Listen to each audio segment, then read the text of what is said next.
Hey everyone, this is Will with the Die Again podcast. I'm just coming in really quick to let everybody know that I unfortunately lost my audio files, so my side of the conversation is going to be a little bit compressed with Discord comms. But anyways, please enjoy the recap of season 2.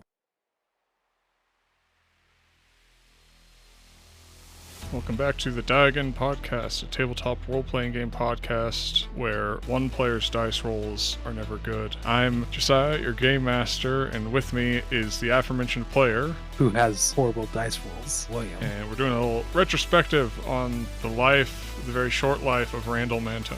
It was a glorious life though. I mean, have you ever, in your own life, managed to destroy a Spider-Man lunchbox? I can't say I have. Exactly. You'll just never be that cool.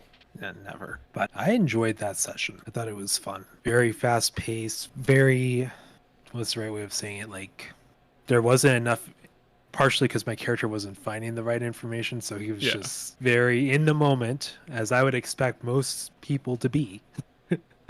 Kind of confused by the zombies and trying to survive the zombies and just trying to survive. Yeah, it's sort of, I was listening to a podcast about Ryan, and they were talking about short stories are like a scene, and then longer stories are just you put short stories together, basically. And that I feel like Randall Mantone got a short story. He has one long scene of him trying to get out, and he doesn't. It's like a story sandwich. I was just the lettuce. Exactly. I think it went pretty well. We'll get to the particulars later, but for now, what was your favorite part in this short little story? So I think I have two answers for you. One is kind of the action. Overall, I really enjoyed it. I liked the back and forth. But the part that I really enjoyed as a player was when I was finally able to interact with somebody. Because since the first episode, I kind of had this idea of who he was, but there was no reason for me to. There was no one to bounce off of, So that was cool to have kind of like that isolation, quote unquote, and then finally as a character being able to be like, oh, I can actually role play this guy. It's kind of like you got to Vivian and you kind of decompressed a little bit, and then the pressure was back on. That did work out really well. My favorite part is just the damn doors. I was losing my mind. And it's incredibly funny to me that just like, does this door go in, out, which direction are you facing? From the perspective of from this thing over here, how does this door work? But don't worry, listeners, for now on, we will have well-defined doors. Yeah, every door is going to be one of those bead curtains. What was it, Pink Panther, where he touches the bead curtain and they all fall down? Or every door is those roundabout ones. Oh yeah, the worst type. But the question is, does it go clockwise or counterclockwise? And from what perspective? No, and if I'm upside down, does it matter? It's just all double sliding doors, so they always get stuck when you're trying to open them. Every door in your universe is the automatic doors. Even when there's no power, it's just open, close, open, close. They're all suicide doors, like on, what is it, Lamborghini? Yeah. Yeah, just thinking about it, I'm just like, There are ways to write that down better in your notes when you're mapping out a place, but I just didn't. I just put down X's where the doors were instead of noting which way they go. Yeah, so the building has a contractor that was a little odd on a couple spaces. I feel like the contractor got a new hire, and that new hire is just like... What was the name of the guy from the first season, I guess? The troublemaker? Yeah. I don't remember. I'd have to grab my notes. But yeah, that guy. We'll have to look it up. He is employed there. So, yeah. Exactly. It's that kind of guy did the doors. What was the thing you think worked the least? Let me think on that. I've got one ready if you don't. Go for it. I think the combat, if it went for more than like one good hit, started to drag a little bit. I did what I could, but I think you can do good combat that's just like a guy with a pipe fighting a zombie, but it takes a lot to do it. And I think if I was making a fresh system to do this again, I would not make the zombies' health work the same way that it did. I think I would just make it like they're either up or down, and that's it, and just way faster. Well, the doors didn't work. No, everything, I thought from my perspective, it was good. As far as building it up and having that mystery there. Uh, I guess I would say it's more on me on how I play as far as not following up on like the clues, like the notebook. I could have asked Vivian about that, and maybe that potentially could have solved this situation in a different way. But that's not on you. And, I think that as far as how my character should be, I think it makes sense that he didn't even think about trying to figure that out. All he knew was they're in a crappy situation. Yeah. And I think we can kind of look at that now as when we first started the scenario, I didn't have everything written out. I just had like a very basic situation going. And then after the first session, I got time to write out the rest of it. And I set it up so that the solution that fixes the most things is easy to implement but hard to find. So obviously you didn't find it. Everything was there that you could, but I expected you not to, generally. Right. It'd be different if I came in with a character that's more geared towards that. Yeah, Because then I'd be thinking about it. if Victor Smith came in hot off of his last investigation, then he would have put two and two together pretty fast, I think. Now, if we can talk about our favorite parts, that reveal was great. Because it was a little sad that, Randall Mantone, didn't make it out.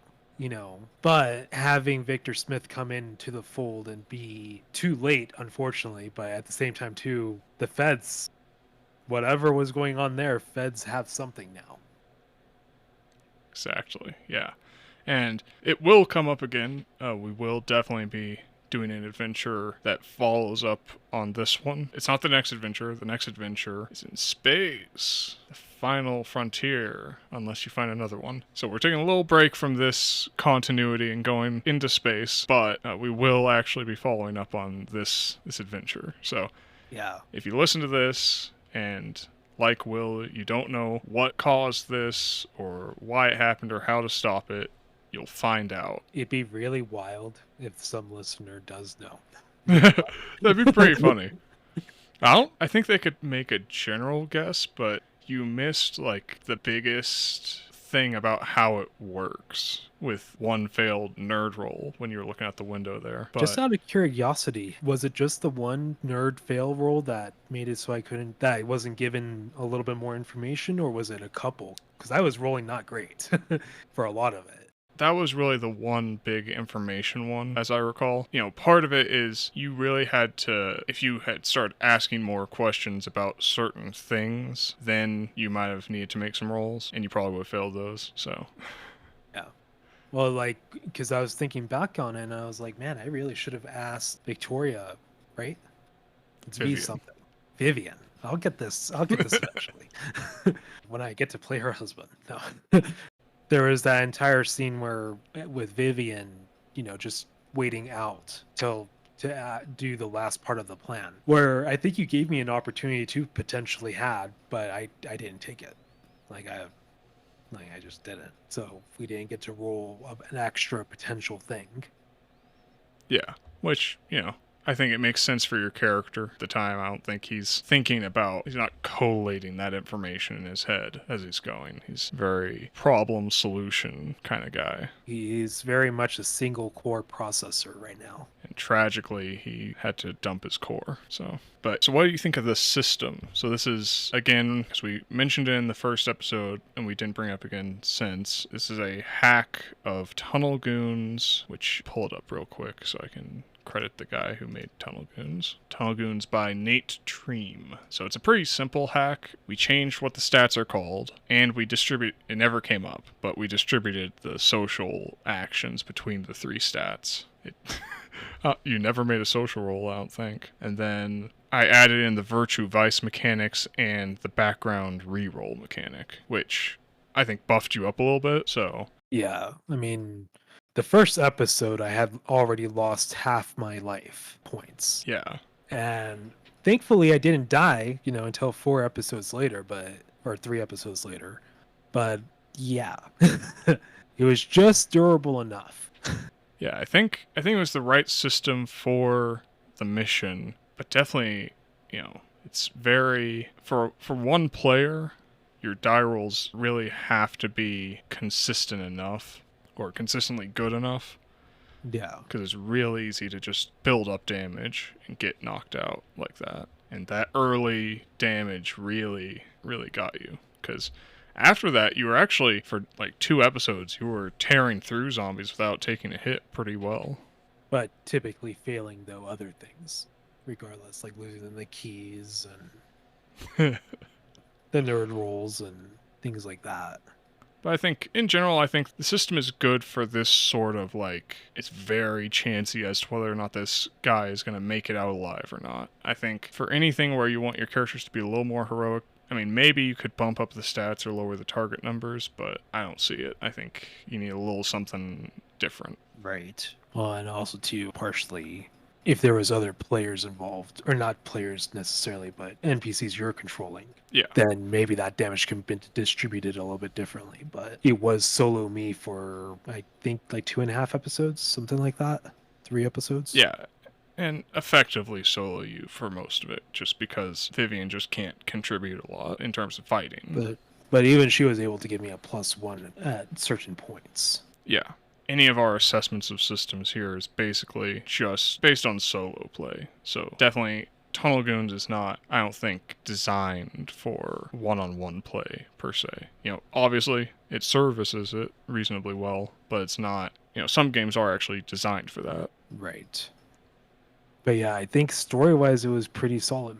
It'll be very interesting to see when we eventually come back to this. Maybe not get the full picture of what happened or why it happened, but to know that it affects something else down the lines, especially if somehow the feds have something zombie related now. Who knows? Or Victor Smith gets another lead that's maybe not directly tied to this, but who knows what. Yeah, I think Victor Smith is definitely, we're going to have another Victor Smith adventure eventually. We'll have an adventure that covers what happened and more specifically reason it happened, without giving that away, and possibly some people who are affected by what happened. You mentioned Vivian's husband. We talked a little bit off air about that. It's a really interesting concept of just like playing the person that your other character couldn't, the partner of the person that your other character couldn't save. Right. And who can't, at the start of things, can't know exactly what happened. Right. And potentially the only person that could give him a lead is somebody that the world does not believe. Exactly. So I want to hear your theory as to what caused this and how the zombies worked. So me as a player, because I try my best to separate those two things. Like I can have an idea, but I don't want my character to have that idea without reason. Because why would he? He's in the middle of this really messed up situation. But what I was thinking what it could be is maybe some like artifact, because the zombies are all like decrepted. These aren't coworkers turning into zombies. These aren't civilians dressed in modern clothing turned into zombies. These are raggedy zombies. So I was thinking maybe there's some form of an artifact. Maybe this town was built under something or on top of something that this is all coming from. That's kind of where my mind was going with it. And my company, for some reason, is experimenting on something related to it, and that's what activated it. Without giving anything away, I'll say it's an interesting proposition. And I'm not giving anything away just because it is coming up again, and there's a chance that you won't be playing someone who immediately knows what it is that time. Maybe let's put it like this. Maybe this is what Victor Smith thinks it is, without more evidence. I think Victor Smith... Well, but Victor Smith doesn't know about the zombies, remember? Oh, yeah, that's right. Yeah. Well, maybe something happened to this town, though, because it's off the map now. And he could easily believe, like, that there was something gone wrong with an artifact, because from what he would have gotten, he would have seen that office building was sort of the epicenter of whatever happened. But he definitely knew that there was a battle of some sort, because didn't he find the lunch pail by the end of it? He found the lunch pail, and he saw some scratches and blood, so So, yeah. He doesn't know exactly what it is. He knows there was a struggle. Right. I always have a hard time keeping these things to myself, and that's definitely the hardest part of doing this for me is, like, oh, this is really cool. I want to tell as many people as possible about it. So to the listeners, Josiah and I, we work together. So we're not always talking about the story stuff about it, but it definitely does happen, though, where we're just talking about potential things that could happen. Yeah. because we talked about how before, and it was pretty obvious in the podcast too, that Randall was worried they were infectious. And I confirmed that that wasn't the case, because I'm not worried about that information being confirmed, because it's pretty obvious pretty fast, I think. Right. I mean, how long do you think the story had lasted in world time? Because it happened at 11. It goes for a few days. Does it? I mean, by the time the characters die? Oh, by the time the characters die, no. You only got Yeah. like upper estimation 4 hours Yeah, so somewhere from the around start to four the end. hours, and then a couple days once Victor Smith shows up after the feds have cleaned up. Victor Smith, was it timeline wise? It's 4 days for the feds to be able to get in, and then it's 5 for Victor. So Victor's a day late. You know, if we were ever to do a feds thing, it would be interesting to see what it was like being on ground zero with that. That'd be a fun play. Yeah, Not be the main guy, but just be a guy. I feel like it'd be a good cold open if you were playing a Fed. Like, you're called in to deal with this, and then we get to the real adventure. Yeah. We discussed it off air, but this, like, if you had had a single Fed on the spot there, it would have been light work for them. Right. Because these are like first class soldier kind of levels of shenanigans. Yeah, anyone who shows up in this continuity that has the name Special Agent and is just sort of vaguely a federal agent is steer clear. Yeah, no, it was a good time though. My roles for that first episode were pretty bad. I mean, as far as like, there was a good chance I could have died, Yeah. like in that first little bit. Well, I think if I hadn't said, you fail the roll so you take the damage, but you get up anyways for your climbing up the elevator bit, I think if I hadn't done that, I think you would have died, yeah, which is pretty funny. But I think it's interesting because you had pretty solid rolls for, I think, most of episode 2, because, I mean, I think you lose the keys, but that's about it. But I was able to not. And I think essentially the damage I did take, like in the third episode, was recuperated by the end of it. I never got back to full, but Yeah, because you healed yourself for one, and then Vivian also healed you for one. yeah. It's interesting because there are things that because you didn't manage to make it to the car, I assume if you got to the car, you probably would have tried to get out of town, basically. Right. Yeah. Yeah. And then, so there's things you didn't get to find out that you would have found out when you tried to do that. Ooh, like it was worse. Like no spoilers, but it would have been like, oh crap, we can't get out. Oh, yeah. Yeah, it would have been pretty bad. If I had managed to hit down in the car and escape, do you think that would have led to like another episode potentially? Yes. Oh, okay. Yes, because you have tried to escape, and then you have had to deal with that, and presumably both your characters have houses that you might have tried to get supplies from, that sort of thing, or to hide out in.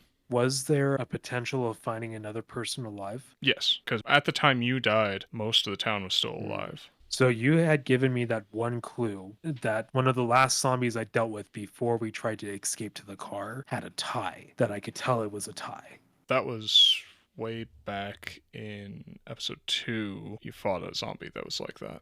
Was that anything that was supposed to mean like modern humans returning, or? Sort of, but not really. That was kind of any detail about the zombie itself, once it's there, doesn't tell you much, aside from the fact that they seem to be trying to look Right. for stuff. But what they were wearing, because you didn't know other things, your character's not versed enough in the occult to be able to make anything of That's it. one thing I wish I had asked Vivian. Was it, or maybe I did. As far as like, do you have any guesses as to why clearly these zombies are looking for something? I think you did ask, and yeah, Yeah. she didn't know. She had about as much knowledge, really, as Randall. It's just that she knew one particular thing, but she didn't know it was important either. Right. So, but yeah, I think overall, I think it went well. I'm excited. This next time your character is going to be someone who knows what they're doing and is more prepared for the situation. So that'll be fun, because you've been kind of chucked into the deep end for your last 2 characters. Right. Kind of blind. Which is fun, but this will be good to see a character that's in his element, which I guess, Victor Smith kind of was for like the first 2 episodes. Right. But then as soon as it became, oh no, this is real, I was like, wait a minute. Oh no. What did we roleplay? We roleplayed a guy that's just lying. Nothing supernatural happens. It's just a guy that's trying to make a buck. Call that scams and con men. Works for scam likely. Exactly. Yeah. I don't see myself picking up this system for the podcast again. It works. I may use it for some of my home games where there's more people, but I think overall I like having a little bit more meat on the bones. Did you want to talk about what this next system that you're planning on using might be, or leave that for? I'm still deciding between basically two options. So either it's going to be genre diversion again, which genre diversion's old reliable, always works, or I'm going to be rolling my own, in which case it'll probably be pretty close to the complexity of this one, with maybe a couple extra things added in to make it more interesting for a solo player. Alrighty, thank you everyone for joining us for the retrospective of the second season of the Die Again podcast. We enjoyed playing out Randall's story. If you all are enjoying what we are making, then tune in next time when we start the third season with a brand new story. As always, please consider giving us a follow and tune in next time. I've been recording? Hold on. You better have been.